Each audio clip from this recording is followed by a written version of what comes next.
Coming to you live from SETI Alpha 5. This is SETI Alpha 5. We are the Sons of Khan, and We offer the world order. So, keeping with that tradition, I gotta go find my seat. And then we will do the news. Well, let's do the introductions. I am Vice Admiral William E. Bush. I am still in the Excelsior class starship. However, I am now a lovely T5U, which means I use the upgrade token. I'm essentially a T6 ship. I am Vice Admiral Nicholas Bennett, commander of the new and improved epic ship of mine, the USS Aegis. It's an Odyssey-class tactical cruiser. It is also a T5U, and this thing is freaking sweet. Now, if I'm not mistaken, the Odyssey class is a variant of the Sovereign. Now, I'm not going to guarantee that. That's what it looks like. In fact, I will look it up for us while everybody does the introductions, because it's a Star Trek show, so I'd like to be accurate. Honestly, by the looks of it, it does look like a variant on the Sovereign, and it's freaking sweet. So who's up next? I'm busy right now. Somebody else go. You can go ahead, Scott. Alright. I am Captain Scott Action Jackson, still of the USS Ruxpin D. And that's about it. I'm still Captain Proto. Nothing has changed. I'm still in the USS Eldorado A. Hasn't played for a minute. I haven't played in weeks. Wow. Way to go, guy. Well, as always, I am Captain Sario Tank Rokoju, captain of the USS Medic Hertz. You should go see a doctor for that. Well, no, the problem is I keep getting into these problems where I keep ramming my dick into... Anyway. You see that thing on his right arm? I'm surrounded by Horda. Just like to mention that. Literally, I am surrounded by Horda. That yeah, sounds like Scott's was following him, and it ran up on my arm, so I put mine out, and then I guess somebody else threw theirs out. Wow. I haven't thrown mine out yet. They're nice. And I don't. To be fair, I I don't guess. even own one. Horda are pretty cool, to be fair. In case anybody's curious about the Horda, you should check out Devil in the Dark, the original Star Trek episode from the original series. One of the greatest episodes ever filmed. In Star Trek, there is no such thing as monsters. That's basically what these things represent.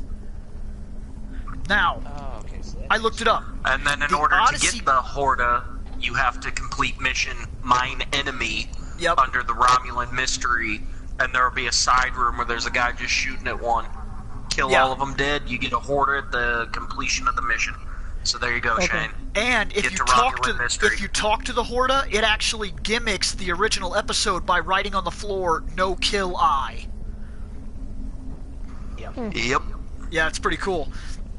The Odyssey class was a type of Federation starship that was the pinnacle of Federation starship design and will carry the Federation into a new generation of exploration in the 25th century. It was designed to be a dreadnought and an explorer. So it's a combination of two ideas.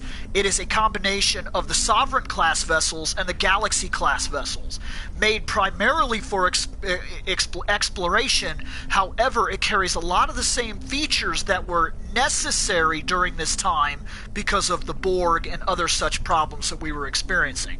It is one of the largest starships ever created by Starfleet and surpasses even the Galaxy class in size.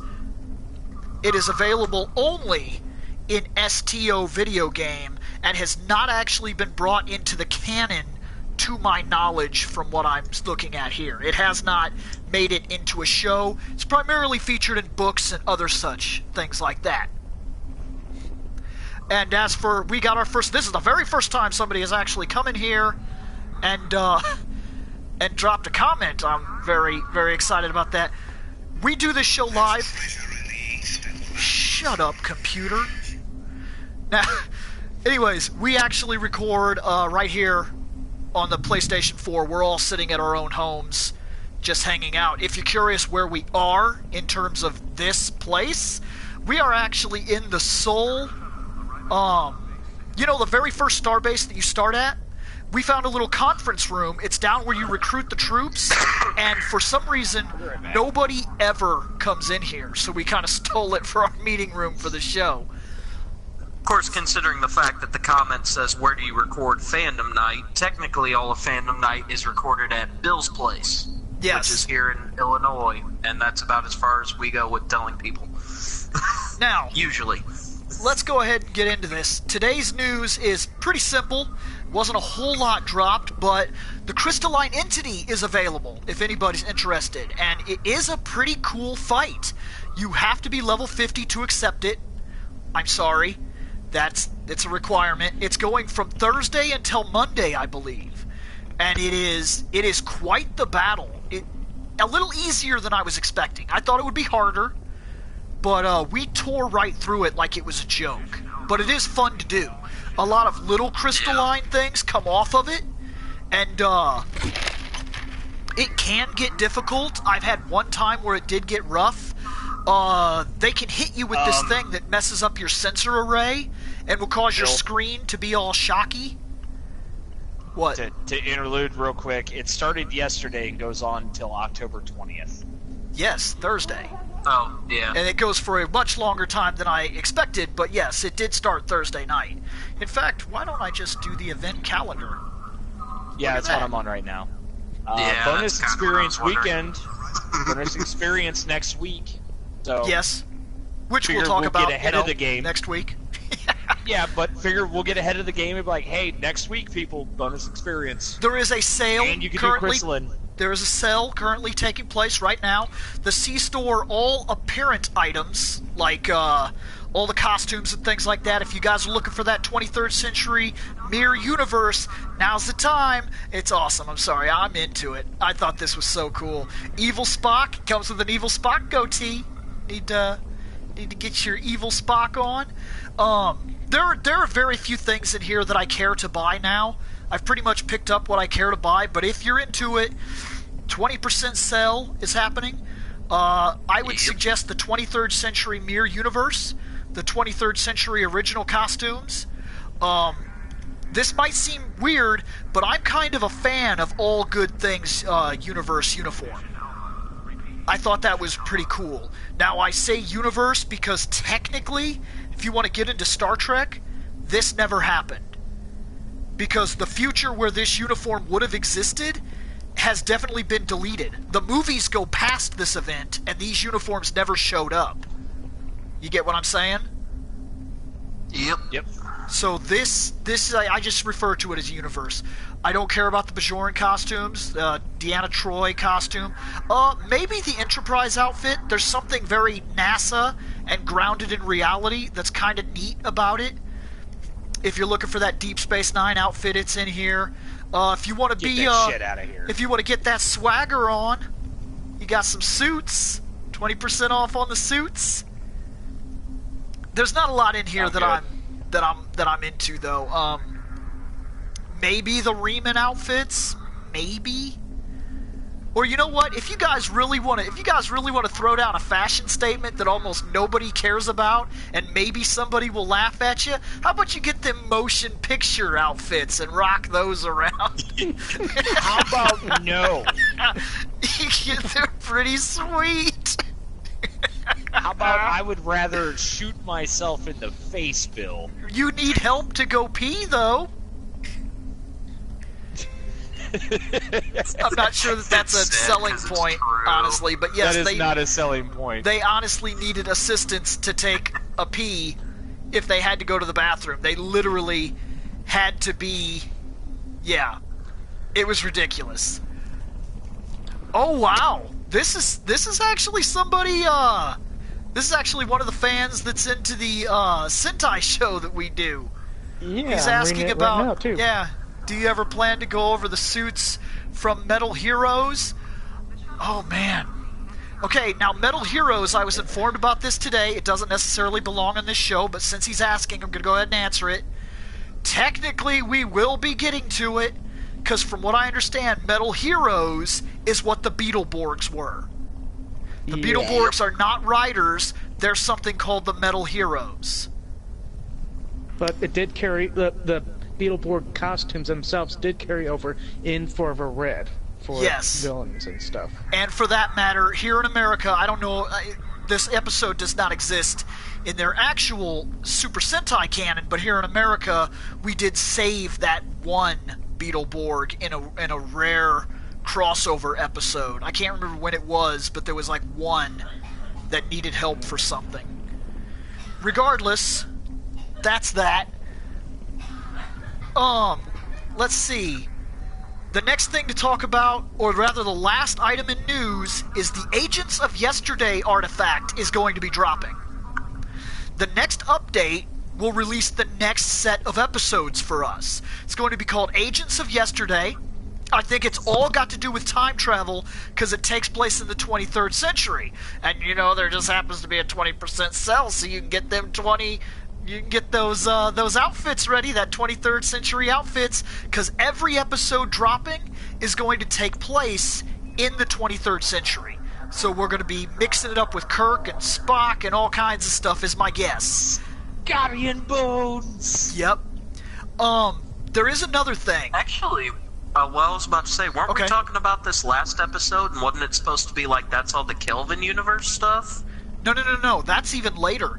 This Agents of Yesterday is going to all be in the original 23rd century stuff. I've already seen a preview for it. It looks pretty sweet, man. I was into what I was seeing. That really... Oh, okay, there's one more part to this. This update is not for us. Doesn't matter for us, but if you look around the ship and you see the way this game looks better than it did on the computer. Until the next update. The next update will be adding all these new light effects to the PC.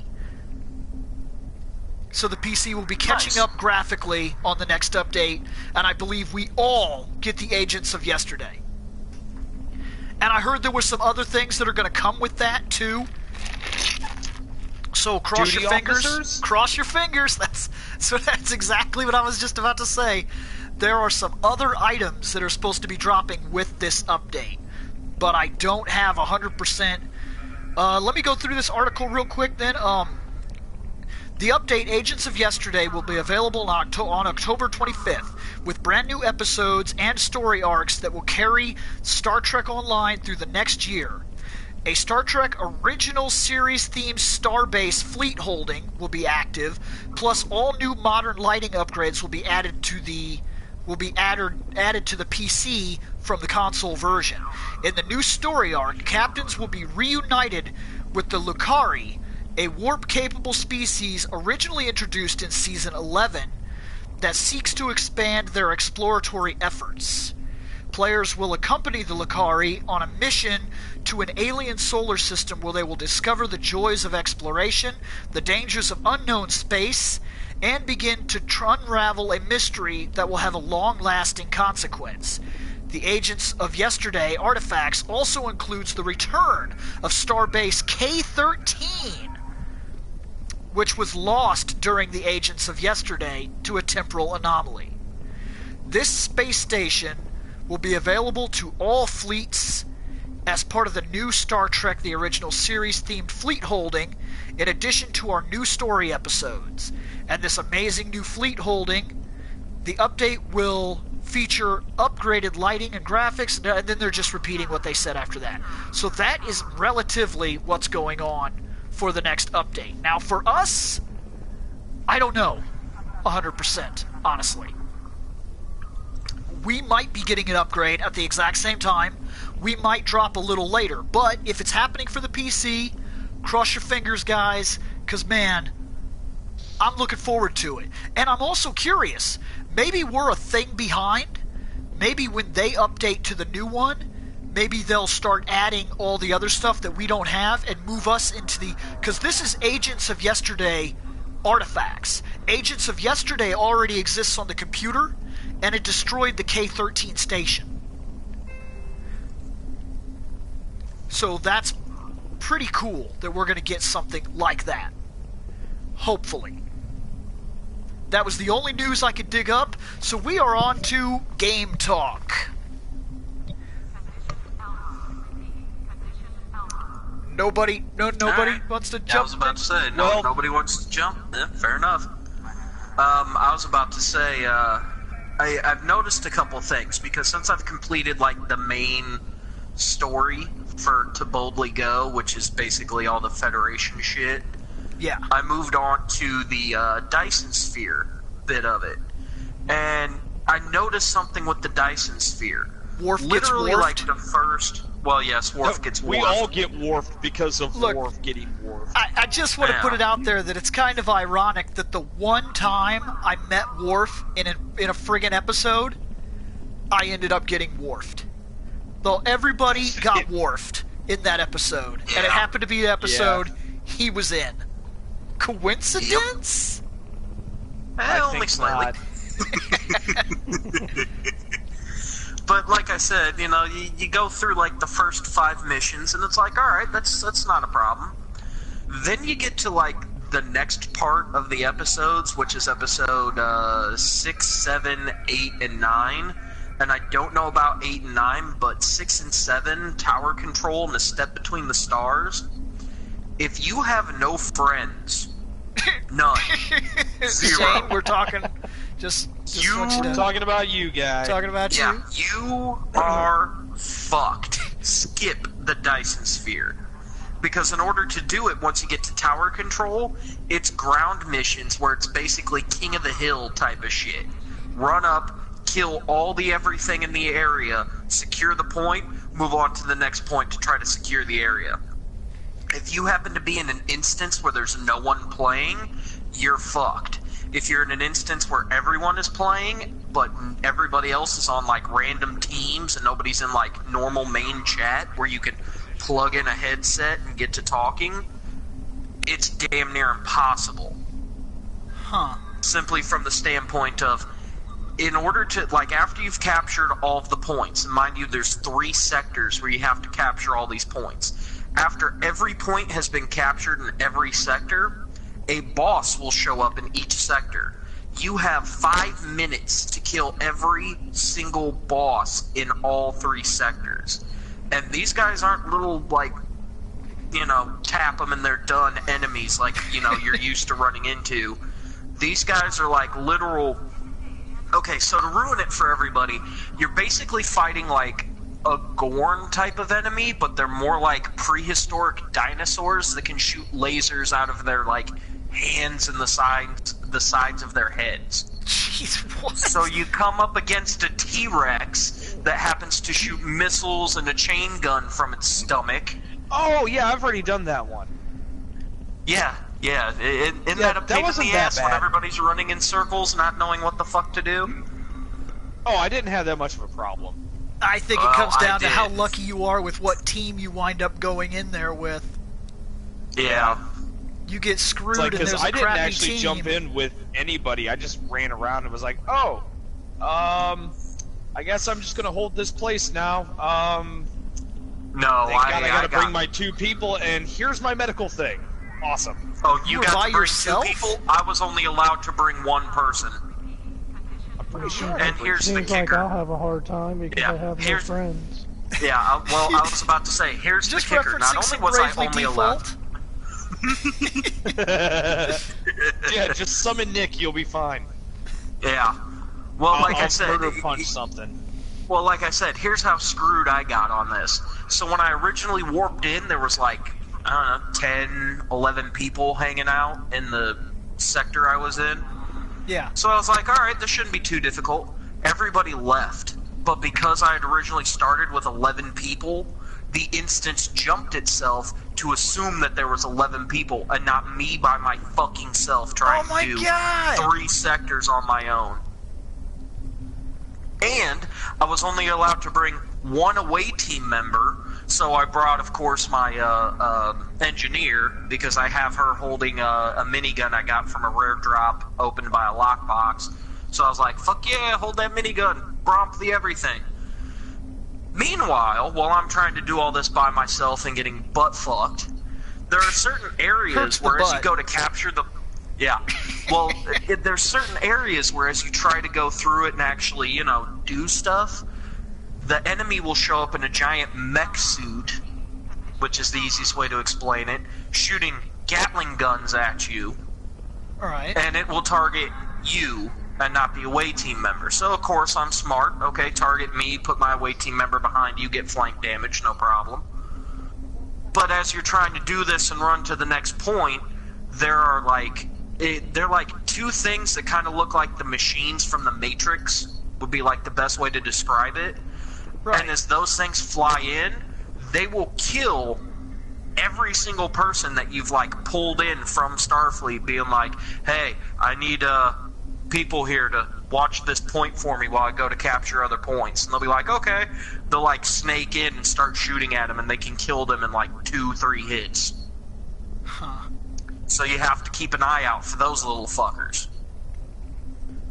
Then, if you decide to do what I do, which is I skip that fucking mission, the next part, so you skip tower control, you go to a step between the stars. It's the same fucking thing, only this time it's ship battles.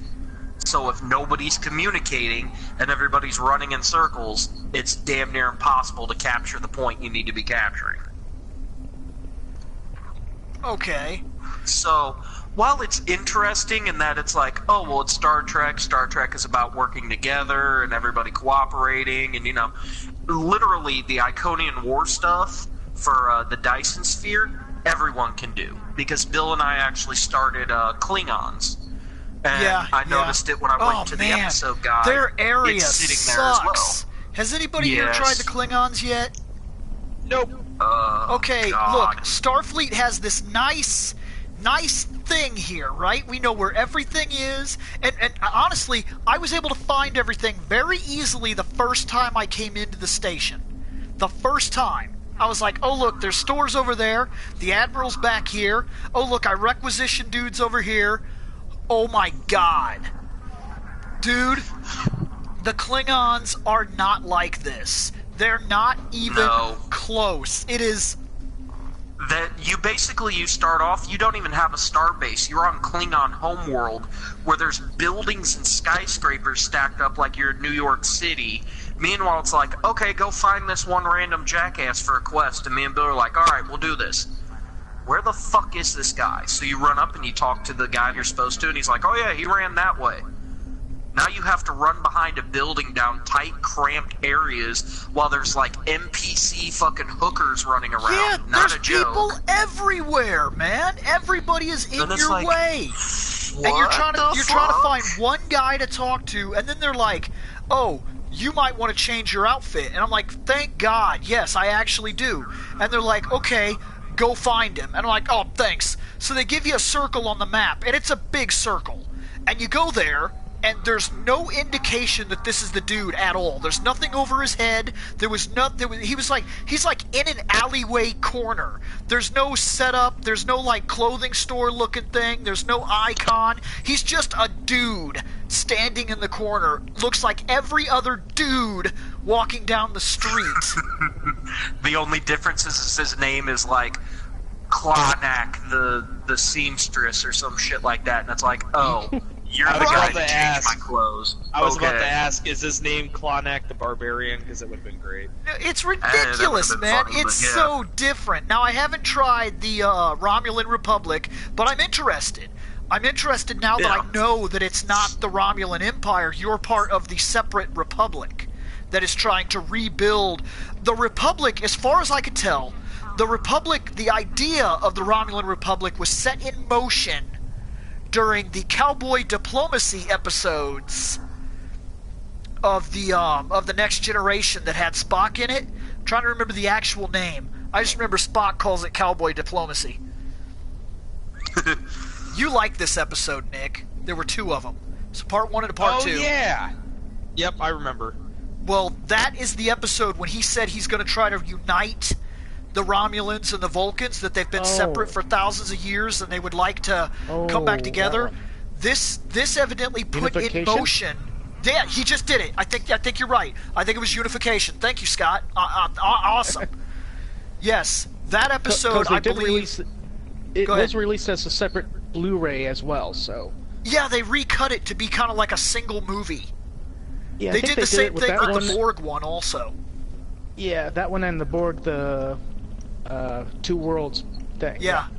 So that's pretty cool. Yeah, I like that they've been doing that with the Blu-rays, because sometimes those episodes show you just how good some of Star Trek was, that it could have been standalone movies, and then it blows your mind that sometimes the movies will suck. Like, it kind of blows your mind. Because there are episodes that could have been movies, and yes, rest in peace, Spock. 100% agree with you, and thank you very much, Heyman, because I'm going to be honest with you, that still hurts my heart today. Anybody that doesn't know or hasn't figured it out, that's like been a fan of other shows we do, Star Trek is very, very big deal to me. Like, I've built most of my life philosophy off this show. And when he died, it literally hurt me. Like, I had a tough time. It was hard to go to work. Like, I went to work and I was bummed out and I couldn't concentrate. Like, I literally needed a weekend to sit around and just watch Star Trek and not think about it. But, that episode, I believe, kind of put in motion the Romulan Republic, so I'm interested to be one of them. Yeah, that definitely sounds fun. But, just to put this out there, because I want Seth to talk about this. I like Star Trek. You guys like Star Trek. Seth doesn't really. I mean, he's okay with it at the best. Yeah, he's okay with it. It's okay. Usually, the divide when it comes down to like the nerd and geek culture is you're either a Star Trek fan or you're a Star Wars fan. Now, I follow the Wars more than I follow the Trek. However, since I said fuck Dyson Sphere, I'm done with that. I'm up until like 4, 5, 6 o'clock in the morning playing. And 9 times out of 10, Bill's at work. Otherwise, he'd be at home playing with me. So me and him probably could have knocked that shit out. So I said, fuck that. I'm just going to move on to Delta Quadrant. Now, like, I said, I'm not a big Star Trek fan. But even I was impressed. God damn it. Yeah, exactly. I went to Delta Quadrant, and it was like, oh, here's a cutscene. And it literally, like, starts laying out all these... Yep. It starts laying out all these characters, and like it actually makes mention of the fact that they got the original cast from it to come back to play their characters. Like the first handful of episodes, because I just started episode 4, which is Friends in an Unlikely Place. But like the Mindscape one was fucking awesome. Like you go help fucking Admiral Tuvok because it takes place 30 years after. Because that's where this is set, is literally 30 years after all that shit has happened. So Tuvok has become an admiral now. And he's literally sitting in his chamber, and he's like, hey, I performed a mind meld with, like, the Undine or Undine or whatever it is. Those guys, for those of you that weren't really paying attention, but, like, in the very first mission... You know how the one guy was a changeling, the Klingon representative who was trying to get into the I'm talking about the holy He's one of relic them. place. Isn't that what that species is? Yes, that's exactly what that species is. I'm going to ask you, Nick, before he goes any further. There's a point when you can ask a question about the Undine, and when you ask it, he will say, this is your fault. The Federation is the one that the Federation are the ones that caused the problem in the first place. He says, you guys caused this problem like 30 years ago. He's referencing Voyager, but I don't know what Voyager did or what contact they had with the Undine. There was, oh god damn it, I've got to remember. It's been a while since I watched Voyager. I've only broke out about 4 seasons of Voyager. I still need to actually watch that and finish it. I watched the entire series. I broke out 4 seasons, and then I started jumping episodes. So I've seen the end, and then I've seen random episodes. So basically, I'm trying to remember. They were trying to find a way to speed up, or basically the entire thing of Voyager was like, oh, well, shit, we're not going to get home in our lifetime. We need to find a way to go faster. Well, they kept trying to find different ways to go faster, and I think they screwed something up with one of their attempts and somehow got sucked into fluidic space. And it pissed off the Undyne. Now, so they found out a way to come to our side. You know what? There's a second point in time when we're referenced to the Undyne, now that I think about it. The Temporal War in Enterprise actually took us to fluidic space. It was only for like 1 episode. It was real quick, and I think we saw the Enterprise of that era, and it looked really crazy weird. And I think they were fighting in fluidic space against the Undyne. Oh, wait, hold on a second. Well, actually, you keep talking. I gotta retract what I did, because I just decided to jump on Google real quick and type in Voyager Undyne episode. The name of the episode is, at least I think this is the name of the episode, it's Species 8472, and they were actually dealing with the Borg. Didn't she sell them out to the Borg to make a deal? Yes.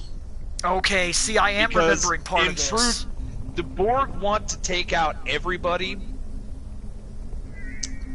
but they can't fuck with the Undyne, because the Undyne are completely immune to Borg assimilation.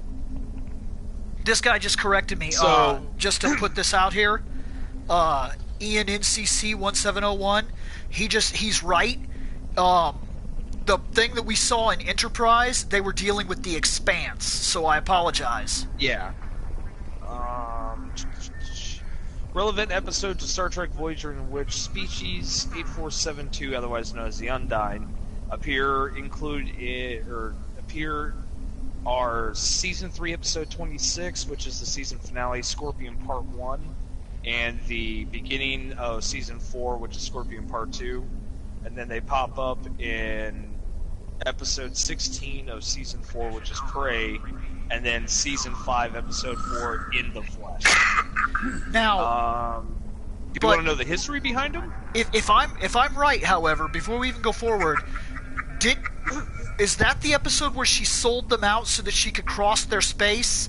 She wanted free passage through their space or something like that, without having to actually fight the Borg? I believe so. Yeah, and then she sold out the Undyne, I believe. And isn't that how 7 of 9 ends up on the ship? Isn't she supposed to be like a guide or something originally? Yep. And they just basically abducted her and fixed her. Okay, it's coming back to me. I apologize. Voyager, I don't hate Voyager. Don't even get that idea. I actually love... No, I used to hate Voyager. I love a lot of Star Trek. And then I finally watched it. And I think Star Trek, what makes Voyager great is if you see it from the beginning and you see why they're in that situation, it kind of takes us back to the original series where there's nobody to help you. Like, in the Next Generation, yeah, they had a lot of stuff, but there was always a starbase somewhere, something that, if something happened, not always, but you get the idea, they were more interconnected in actual Federation territory, where the original series and Voyager, they're somewhere. It's not... DS9 had a fucking space station. It's not necessarily... It was a fucking space station. Right, but it's not Federation space. They can't just turn around and go home and get help. What about Enterprise? Enterprise is relatively the same thing, but they were still working off the Vulcan star charts, so they knew where they were going. Okay. In both the original series and Voyager, they were just going. In fact, in the original series, there's a lot of different times where you'll see what's known as the boring part of Starfleet, where sometimes Kirk is just sitting in the chair, and it leads into an episode every time, but somebody will bring him up a data pad or something, and he'll take the data pad and he'll be like, okay, continue so-and-so pictures of so-and-so sector, and Spock will call out like, oh, a picture of so-and-so coordinates, and then they'll take a picture. They're photographing and creating star maps as they go because they literally are where no man has gone before. My question to you, though, is why did you skip all over Voyager? You said that you don't hate it. When it was on TV, of Voyager that are brutal. No. When it was on TV, that's not it. When it was on television, I only caught like the first 4 seasons, and then anybody that knows me knows, and this sounds ridiculous because of the show that I do here and everything, but I stopped watching commercialized television. I have not watched commercialized television since I was 15. Literally. Haven't touched it. It's true. I just turned my TV off one day, unplugged a coaxial, pushed it through the floor so it fell down into the living room, and my dad was like, "What the?" And then I was like, "Don't push it back up here. I don't want TV anymore." And that was it. I buy DVDs now, and I'm working on buying the Voyager series, and I bought, get this, the first 4 seasons on DVD, and then all of a sudden they were like, we're going to be releasing Blu-rays, and I was like, you son of a... So now I'm waiting. So I'm waiting for these Blu-rays to hit, and then I'm going to buy those. So now once again I'm stopped at season 4. Right. Otherwise, I caught an episode here and there. Now, I do have Netflix now, and I have it set to my queue, and I'm going through episode to episode, but I'm on about season 3. So that's the reason I haven't made it through it all the way yet. Upside for you, Bill, when you get through the finale of season 3 and get to season 4's beginning, that is where 7 and 9 comes up. Oh, well, shit, there you go. Okay, so I'm right there again. So you were right. So, see, because that's always the last one I see. Janeway. It's always the last one I see. I get up to there, I see her, she's sitting in like, because I remember the final scene, she's like sitting in one of those tube things, and she's very Borg, like very, very Borg, and it says something like, yeah, but do you think this deal was a good idea or something like that, and then it kind of shows her and the episode ends. That's where I've always ended when I go through. I made it that far in the DVDs, that far on television. Yep. But they were about to assimilate Janeway when they were trying to do their negotiations thing. Okay. And Janeway was like, no. Just pick a representative, and it'll be okay. And then they popped up with 7 or 9. And like, all right. It's like, all right, well, I'm the representative. That's also interesting. By the way, the name of the episode contrives to how the Borg think and how old they might actually be. The Borg is not nearly as old as we believe. The Borg may only be a couple thousand years old. That's it. Only a couple. No, I'm serious. Like, we're talking very young. Like, maybe 2,000, 3,000 years. Maybe. That's it. They're not as old as people believe that they are, because they name species as they meet species. So, what are we? We're like, I can't remember exactly, but actually, we have a species designation, and they designate each species as they come about them. So the name of the episode is the order in which that species was met, and they were not always a guaranteed hardcore enemy in the Delta Quadrant. The Delta Quadrant actually fought them back for a long time, and it wasn't until Star Trek The Next Generation, when things were really starting to move, or for that matter Voyager, when we seen the Borg become a presence. Because there's even a guy who's removed from time in Voyager. I think it's a Voyager episode, and I think he's coming from like, I think he comes from like 100 years back or something like that, and he says like, the Borg were not this powerful in my time, or something like that. He says, why are they expanding like a virus? What happened? Well, if you want to know what the species designation from the Borg of humans are, we are species 5618. Okay, yeah. Now to put that in perspective... So we're only like the 5,600. Okay, yeah, okay. Yep. Vulcans are 3259. Okay. Ferengi are species 180. Oh man, they got fucked real fast. Oh yeah. Yep. Talaxians are just a little bit behind them. They're at 218. No, I am paying attention, Seth. I just hadn't mentioned it yet. He was telling me that the Ninja Megazord is up. No, I figured. I'm trying to chat with everybody as much as possible.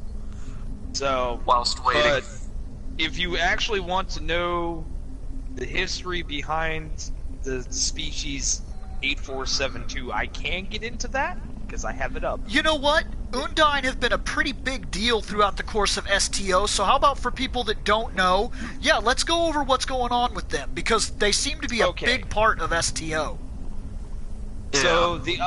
So the Undine, which are otherwise known as species 8472, are discovered by the Borg in 2373 when the Borg invade fluidic space by opening a rift in space using a deflector dish. The Borg discovered the species in the Delta Quadrant and tried to assimilate its biotechnology, which is more advanced than anything the Borg have ever seen. The Borg quickly realized that the Undine are completely immune to assimilation, and that contemporary Borg technology is no match for it. In fact, the Undine is one of the few species so advanced that its ships are able to destroy Borg cubes in seconds. Jeez! Fucking seconds. Now Hold it on. takes the entire... Hold on. Holding. No. None of us have bought it yet, but we are... I am actually in full consideration of it. I'm actually saving up points right now to possibly get the lifetime membership. Because where I'm concerned... I'm going to wait for it to go back on sale. I think I actually play this more than anybody here. Like, my level would not allow you to believe such a thing, but, I'm on this basically every single day. Yeah, he is.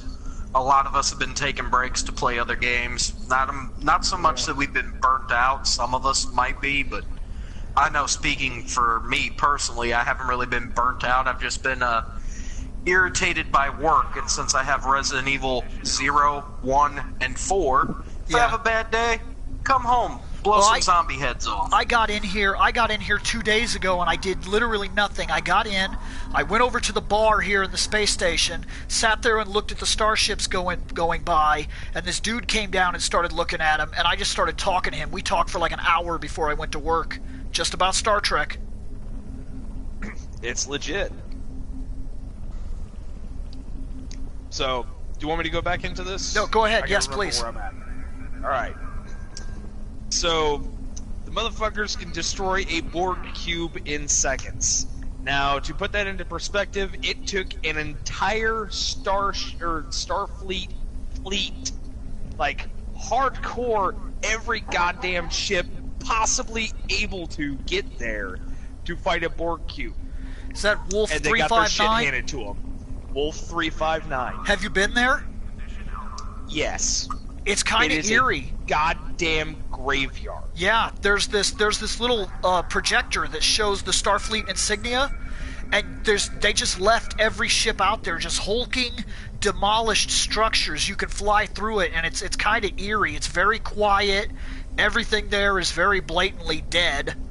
Like none of the technology is active. It's all just burnt out husks laying all over the place. You can go there at any time. It's right next to us.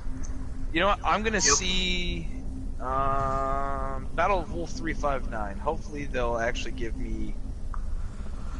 Alright, so... exact numbers. There were 40 Federation starships. Okay, 40. yeah. Against one cube. And we lost. 39 of those ships were destroyed. Yeah. So yeah. It's real stuff Shane. Let's just put that. That's pretty hard freaking cool. Now, how do you feel, Shane, when you're sitting over here in your 23rd century dress uniform? How do you feel when you know that your ships in the 50s, in the 50s to possibly 100 ships, could not take out one cube, and these guys did it in seconds by themselves? I feel pretty bad. Yeah? That's it. Pretty By bad. the way, I'm kind of into the fact that you actually wear this uniform. Now, there's very subtle differences. Is this the dress uniform, or is this the Admiral uniform that you are wearing? Because they're very, very similar in the original series. I would have to go check. Don't quote me on it. I would also like to point out, this is true. Ian just dropped some another piece of knowledge here. He did have the Borg cube that attacked us had actual Jean-Luc Picard full knowledge. He knew how to cripple our ships, how they worked, and let's be honest here, just to bring it up. Let's say, and I don't think this is true, but let's say that common practice shields that are just like the normal shields that come off a starbase go into your systems, and then we fly out the door with our new ship. They probably have a modulation frequency that might be all the same. Get what I'm saying? Because remember when the Klingons figured out the modulation frequency of the D, and they tore right through us. When we have no shields, it's a big deal. That may have been 49 ships or 39 ships with no shields. I figured out. I just love how they figured out how to briefly get the with D. no shields. Also, there's a reason why only 39 ships were destroyed. Have you figured it out yet, Shane? What you're wearing? Dress uniform. It is the dress? Okay, I thought so. Mm-hmm. The Admiral uniform is ever so slightly different. I'm talking, it's slightly different. It's almost exactly what you're wearing, though. I see. But the only reason why one ship survived is because it was the Enterprise. Right. That was the last ship to survive. I mean, even hell, then, the if you want to get technical, it got lucky. They would have got killed. They got lucky. Yeah. Because they were lucky enough to have data. Nobody else had that. They were lucky enough to have Riker, who kind of... Riker's a badass. Well, okay, here's the thing. I don't think that with just Riker, this would have went down the same way. Because remember, that lady was brought aboard the ship. I can't remember her name right now. The first officer, she was basically acting first officer. Riker was made captain. Oh yeah. I don't remember her name. Give me 1 second. I could probably look it up. Keep talking though. Shit. What was the name of that episode? Best of Both Worlds. Yes. Best of Both Worlds. Thank you, Scott. I would also like to say that Ian drops a little bit more knowledge, and he is right. The only reason I don't cop to this is because they did it in a movie. It makes no sense, but they did it in a movie, and I kind of have no choice but to let it go. The Enterprise D should have not been taken down by the Klingon bird of prey, because the first shot that went through the shields and connected, unless it destroyed the actual shield emitter arrays, which would have been a hell of a lucky and ridiculous shot, should have keyed them off immediately, and either Geordi or Worf at any time should have just said, hey, remodulate the shields. And then they would have been like, oh, we didn't think this through, and the Enterprise would have fired back, and they would have been a very sorry sight. There's no reason the sisters should have been able to take out the D. Because they shouldn't have Ds. Well, actually, they have doubles. Let's move on. Oh, it was Lieutenant Commander Shelby. Yes, Shelby. Okay, yes, you just nailed it, yes. I liked her, to be fair. I've often been curious how the series would have went if Picard would have died and she would have become, I don't know if it would have been as good. I mean, I can't guarantee anything. I think Riker has a little too much Kirk in him. And I think that if Riker would have ended up, the captain, we may have, not that it would have been a bad thing, but we might have reverted to the original Star Trek formula, which Kirk was more about kind of coming in. Cowboy diplomacy. Yeah, he was very much the cowboy diplomacy. He would punch you in the face and destroy your culture, and then tell you that, don't worry, now you're going to have freedom and Starfleet, and it's going to be great, and you'll love it. And then Picard was more about like, listen, there are certain things we can do, there are certain things we can't do, not because we can't do them, but because we should not do them. Yep. And that's why I respected Picard well more than I did Kirk. That's why Picard was my favorite captain. And then Voyager happened, and then I actually watched all I have Voyager. to say, though, it is a different... Like, shit! It's a different time, too, when you argue about these two captains, because, I mean, you're talking about basically 80 years worth of split between the two men. And like I said, Picard dealt with a lot of things that we already knew. He dealt with Romulans. We knew the Romulans. He dealt with Klingons. We knew the Klingons. Not that they didn't deal with their own, holy crap, what is that? But a lot of the times in Star Trek The Next Generation, he would be like, we are meeting with the so-and-so people, and we met with them 100 years ago. And he would say, we already have all this information, we've already talked to these people, we already know about this stuff. And then Kirk, he was from a time when they said, hey, we don't know what's out there. And he was like, that's cool. They were like, your mission is to go to a planet and beam down onto it. And he's like, isn't that dangerous? And they're like, yes, it's very dangerous. Good luck. So he would just be flying around, and then, like, just like Who Mourns for Adonai, all of a sudden a green hand would fly up from the planet that he was told, hey, we don't know what's on the planet, so you need to go there, circle around it, take some pictures, and see what happens. And he goes down, and a green hand comes up and grabs the ship, and all of a sudden Apollo, the god, friggin' forces them down to the, and then you can argue whether or not that guy was actually a god, but regardless, like, Picard never, was told, hey, we know nothing about this, go learn about it. And they're like, what if he has, like, a crazy, like, that's like if you were like, hey, that's a Death Star, we don't know anything about it, go circle it 5 times. Good luck. Like, that's the big difference here, is that, and Picard also had the ability to be patient.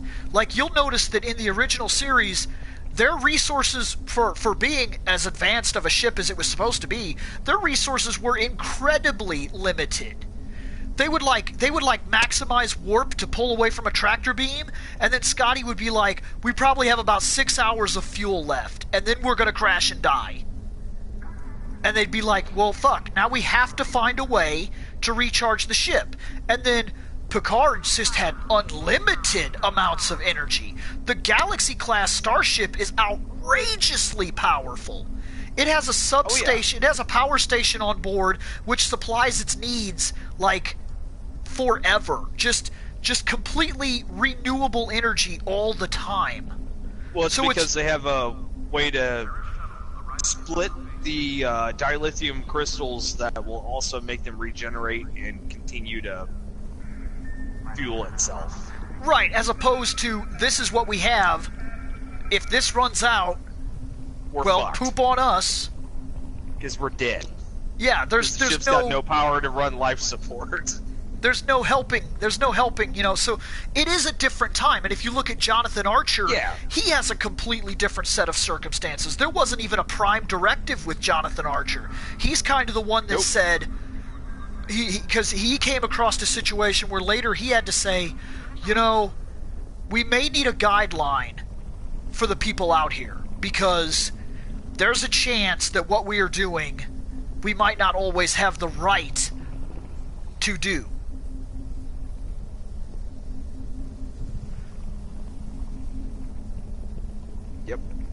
he kind of set the Prime Directive in motion. And by Picard's time, the Prime Directive is like 180 years in place. So by that time, Starfleet was a lot more hardcore about, no, let those people die. It's not your choice. Where in the original Star Trek series, there's a comet and it's going towards a planet, and the Enterprise is told, destroy the comet. In Kirk's time, that's okay. In Picard's time, he would have been told, don't touch it. We're not allowed to interfere in the natural progression of a planet, even if the natural progression is the complete destruction of said planet. Yeah. To which, most of the time, they're like, yeah, no, we ain't about that. Right. Which is part of the reason why it changed. It's two very different ideas. So I have no objection whatsoever to Picard being your favorite captain. In fact, I'm all for it because, he rocks. That's the thing. Picard was the all-time number one until I actually forced myself to get past the first 2 seasons of Voyager. And then I started getting hooked on it, and then I started actually respecting Janeway a lot. You'll notice so my Janeway... my favorite captain technically is Janeway. Janeway I idolized have them both Kirk. Right there. Yeah, I know, which was weird. She mentions it in an episode that there are things that Kirk did that would have never been accepted in Starfleet today. Like, no way in hell. Like, if she'd have done a third of what Kirk pulled, that would have been the end of her career. But at the same time, she mentions it was a different time, there were different circumstances, and if you notice, she kind of has a Kirk attitude. She was in the same situation. Yeah, as that series went on, situation too. Yeah, as that series went on, she had limited resources, she had limited abilities, and she had to make some cowboy diplomatic decisions. Yeah, she really did. Hell, one spot she actually... I mean, let's be honest. Would Starfleet be okay? Would Starfleet have accepted if she had to report to Starfleet to say, oh, by the way, I'm going to bring a Borg officer aboard my ship and sell out an entire alien race so that I can pass through the Delta Quadrant? Well, it was more along the lines of, I'm going to help the Borg, because in this one instance, the Borg are actually the lesser evil, because this other species is wiping out not only the Borg, but hundreds upon thousands of other species and planets, and they're not assimilating them, they are eradicating them from all existence. Yeah, so let's be honest. I mean, could he, like, would Starfleet be okay with everything that Janeway had done? They're okay with it now, but would they have been okay with it on the day-to-day? Would she have been breaking an awful lot of Star Trek rules? And would Starfleet have been like, oh yeah, you could do that, that's cool. I think there would have been a very different show if she would have had to have actually reported to somebody. But that's just like Kirk. Yeah. Kirk very often would send a message and say, hey, this is happening. And then they'd be like, that message won't actually reach Starfleet for like 4 days. And he'd be like, then you know what? We're just going to do it this way. And then he'd just decide, this is what we're doing. And they'd get a message from Starfleet, like, after he'd already done something. In fact, Amok Time is like that. He sends a message to Starfleet saying, I need to divert because my Vulcan officer is going to die. He's going to die. I don't exactly know why, but I have to divert. I have to go to planet Vulcan. That's the way it is. We have to do it. And Starfleet never got back to him. He just did it. He just diverted to Vulcan and did what he had to do. And then at the end of the episode, they get a message back from Starfleet saying, yes, this is acceptable. You may do this. But he didn't wait for the message, and there's no way Janeway could have waited for a message. Holy crap. Well, I mean, hell, the only way they could get messages back and forth were through wormholes. And that's only because of Barclay. that dude was crazy and awesome. Right. And he actually showed up in The Next Generation. In several episodes, actually. If I remember correct. But, anyways, going back to the history of these douche nozzles. The Undyne started to invade the Delta Quadrant because of the Borg. Okay. In retaliation to the Borg aggression, and not only systematically start to exterminate Borg, but also innocent species as well. And over the course of 5 months, tens of billions of Borg drones are destroyed, as well as several hundred planets. So, when the Voyager finally realizes it has no choice but to go through Borg space, Janeway hatches a plan to construct a weapon to kill the Undyne and use it as a bargaining chip with the Borg in exchange for safe passage through Borg space. The Borg accept, and in conjunction with Janeway, the Borg develop a high-yield warhead armed with modified nanoprobes developed by the Voyager's EMS, or EMH, I mean. For anyone that doesn't know what that is, that's the Emergency Medical Hologram, otherwise known as Doctor. From the Borg's own technology that is extremely effective at killing the Undyne and forces it to retreat back into fluidic space. In return for Janeway's help, the Borg allow Voyager safe passage through their space for the duration of their cooperative efforts. However, upon the retreat, the Borg terminate the alliance in favor of attempting to assimilate the Voyager. Because fucking Borg. And let's see. Concerned about the threat posed by humanity, the Undyne build 13 terraspheres in the Delta Quadrant and recreate Starfleet Academy within as a staging ground for an intelligence gathering mission of Earth. The plan is uncovered by Voyager and peace talks commence. Voyager convinces the Undyne, led by an individual posing as one of the people, or I think it's the groundskeeper at Starfleet Academy. His name is Bothby. That the Federation has no quarrel with them, and it has been long known that the Borg themselves started a war between the two species by invading fluidic space to assimilate the superior technology. So there's your history lesson, kids. Right. History lesson of the Undyne, because they're a bunch of douchebags. In truth, they're a bunch of douchebags that were minding their own damn business until the Borg were like, hey, the fuck are these things? Well, if it hasn't become clear, we only usually do this show for an hour, so I am going to have to close it out here soon. But the way that this show works, normally this is just an STO podcast, but I have been in talks for a while about this, and we're not always going to have STO news. We're not always going to be able to say, oh, there's new stuff in the game. So this podcast, or this live cast, or Let's Play, or however you want to phrase whatever this is here, because it is a PS4 live cast, I will be turning this into kind of a Star Trek talk all the time.